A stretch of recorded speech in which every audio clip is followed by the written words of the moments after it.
6 de marzo nace César Vallejo en la ciudad de Santiago de Chuco. Sus padres fueron María Mendoza y Francisco Vallejo.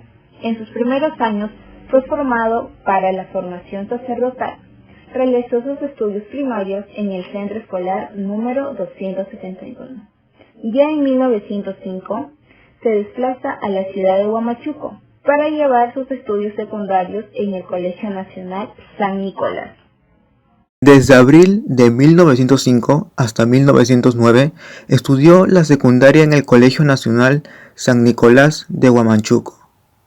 En 1910 se matricula en la Facultad de Letras de la Universidad Nacional de Trujillo, pero debido a la carencia económica retorna a su pueblo, con el propósito de trabajar y ahorrar para continuar luego sus estudios. En 1911 viaja a Lima para matricularse en la Facultad de Medicina de San Fernando, pero nuevamente abandona el claustro universitario por razones económicas. Luego regresa a Trujillo. En 1912 consigue un modesto empleo como ayudante de cajero en la hacienda azucarera Roma, en el valle de Chicama, donde fue testigo de la cruel explotación de los peones indios. En 1915, después de obtener el título de bachiller, inició estudios en Filosofía y Letras en la Universidad de Trujillo y Derecho en la San Marcos, pero abandonó sus estudios para instalarse como maestro en Trujillo. En 1919 se hace profesor de gramática castellana para el Colegio Nacional Nuestra Señora de Guadalupe e inspector disciplinario. Para esta misma fecha publica el que se volvería su libro más famoso, Los Heraldos Negros. El proyecto es muy importante porque el poeta César Vallejo nos narra la crisis financiera que se produjo tras el cierre de una fábrica, lo cual generó el desempleo, la corrupción y la violencia, en pocas palabras, es decir, un enfrentamiento entre la clase alta con la clase baja. También es importante resaltar que los obreros, ya que tuvieron tantos conflictos, igual pudieran recuperar su empleo. Creo que como peruanos y estudiantes que somos, debemos conocer la vida y obra de nuestros poetas peruanos. Los valores que nos señalan nuestro proyecto son la tolerancia, la humildad, la voluntad, la compasión y la solidaridad. La obra consiste en 5 escenas.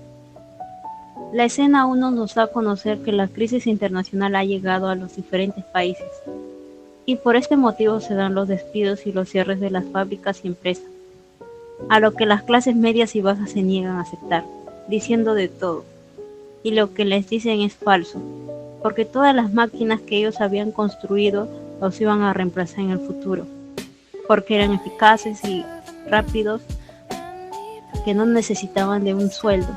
Por este motivo los empresarios serían los beneficiarios.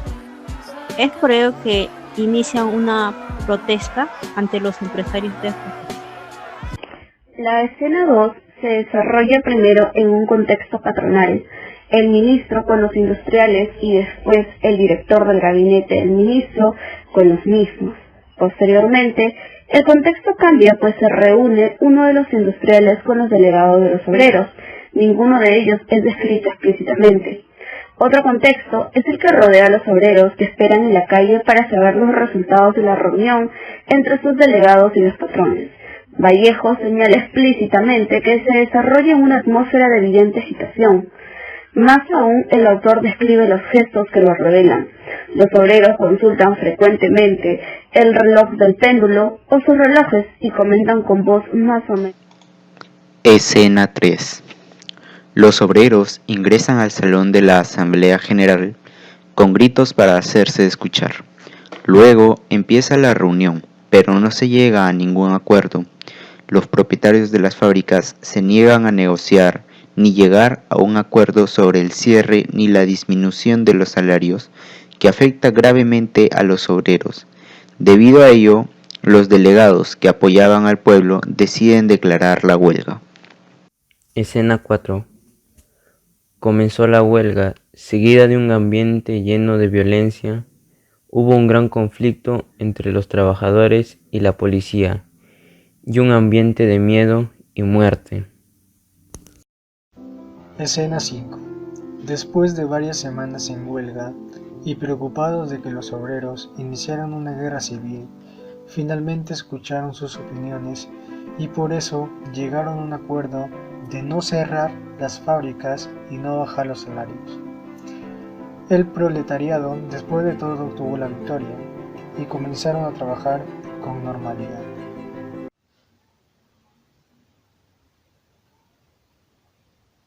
Finalmente, los valores éticos que nos señala Lockout son la tolerancia, la humildad, la voluntad, la compasión y la solidaridad, los cuales simbolizan la libertad y la lucha por la justicia que somete Vallejo en su dicción, empleando temas como el desempleo y la convulsión. Es por esto que como jóvenes líderes que somos, debemos difundir el legado de César Vallejo y seguir su ejemplo, defendiendo los derechos de los más vulnerables, ya que hoy en día aún existe el soborno, lo cual dificulta el avance de la sociedad.